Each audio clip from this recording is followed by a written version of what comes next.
Marines on patrol made contact with the elusive enemy when the Viet Cong struck in a variation of his favorite tactic, a surprise attack from the shadows.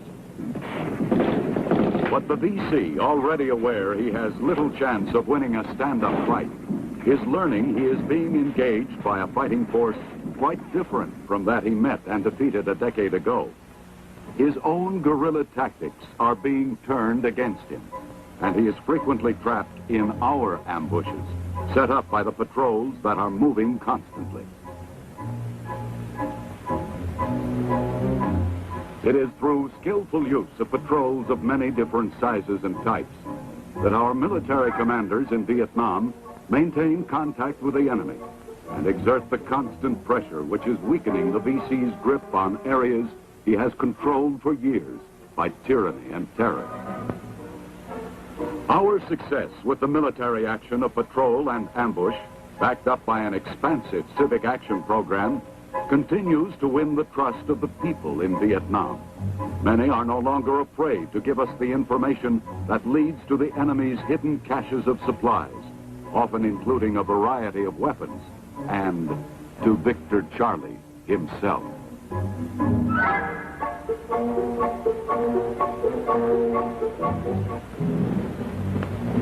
For every patrol, of course, the way is strung with danger. And only constant vigilance can turn up the vicious array of often primitive, but surprisingly effective booby traps and obstacles with which the crafty enemy has pocked the green earth.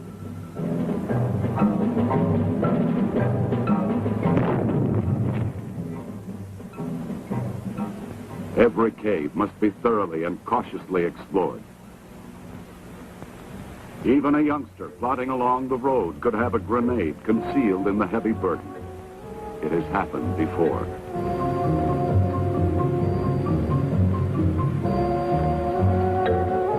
The patrol must wait until the road itself is swept with mine detectors. When it moves on, it finds the spider holes in which snipers have been or may still be hiding. The patrol search turns up punji pits filled with needle-sharp bamboo sticks. And sprouting everywhere are the bamboo spears the Marines call Victor Charlie toothpicks, sharp enough to pierce a boot, often smeared with crude poison. Handmade explosives are set to detonate at the slightest tug on a tripwire.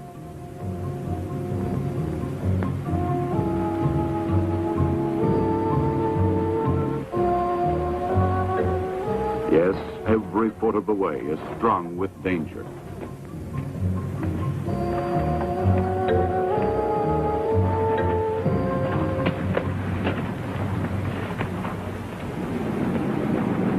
Careful planning goes into every patrol action.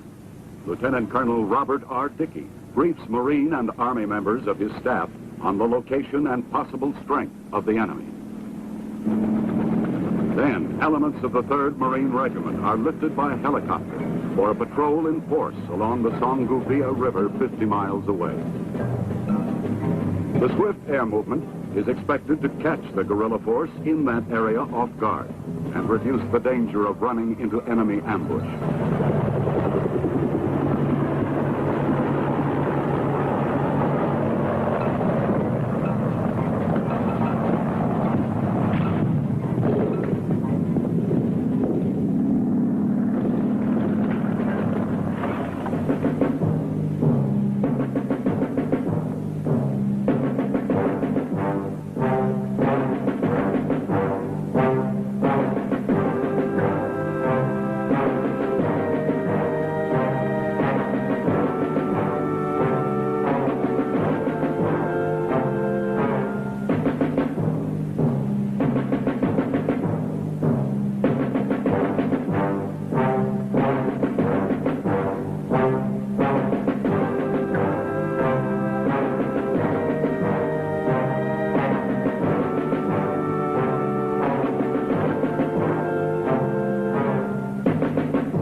Miraculously, the exploding booby trap injured no one, but almost immediately, at least 30 VC opened fire from the village ahead.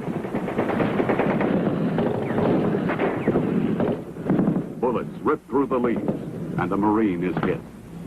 Then the Navy hospital corpsman, who crawled to help him, is also wounded.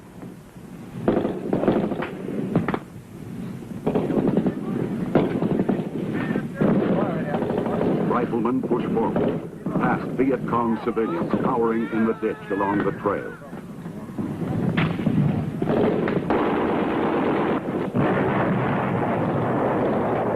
The action is heavy, but finally the firepower of Delta Company's 1st platoon begins to tell. The enemy tries to disengage.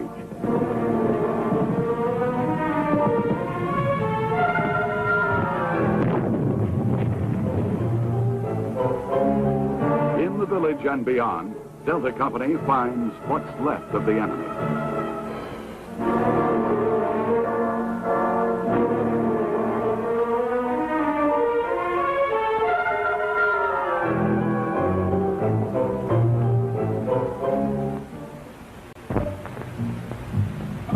The search yields confirming evidence that the Viet Cong has been there in strength.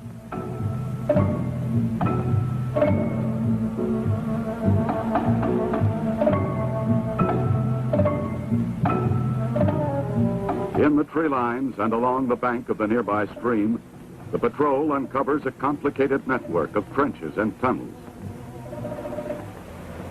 After a careful probing, Marine combat engineers are called forward to destroy the enemy fortifications.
Colonel Dickey's patrol in force has accomplished its mission: search and destroy.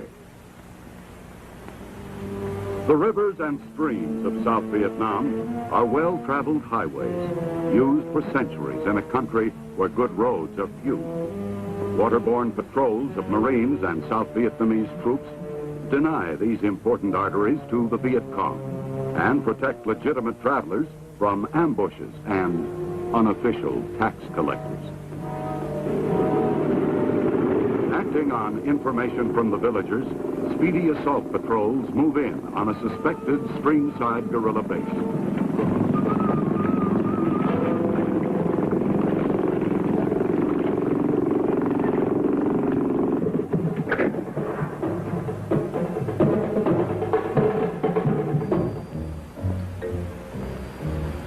Always, the mission of the patrol is to make contact with the enemy, to determine his strength, disposition, and intentions, to seek him out and destroy him.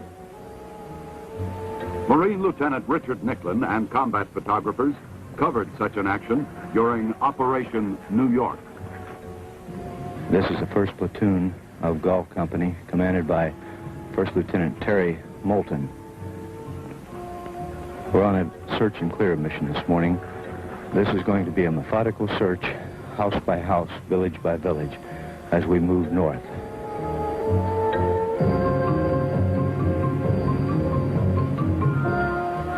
We're looking mostly today for military-age men that may possibly be VC.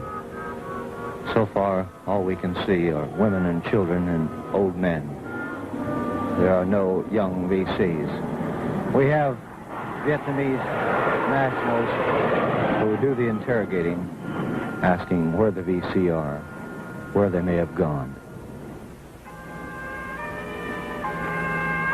We're looking for tunnels, caves, anything where the Viet Cong may hide.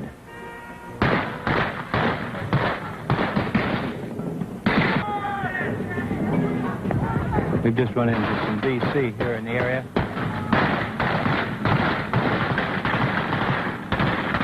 Right immediately to our front is a group of huts at the edge of a small village, getting some return fire.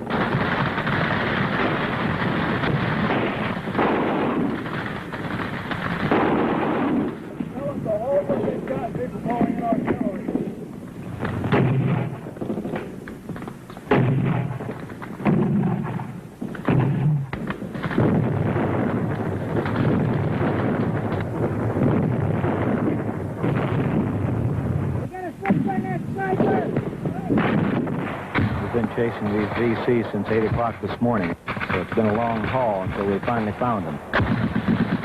Evidently, they decided to stand and fight. These Viet Cong are elusive. You can't see them. All you can do is hear the bullets as they come at you. They just moved out on a line to assault this position, hitting it with everything they've got. And if there's any VC in there, that'll sure as hell clean them out. Those words speak of the courage and determination and high resolve of all the men and women, civilian and military, supporting the pledge of President Johnson that the threat of a communist takeover in South Vietnam will be eliminated, and peace with freedom and the right of self-determination will be won for its people.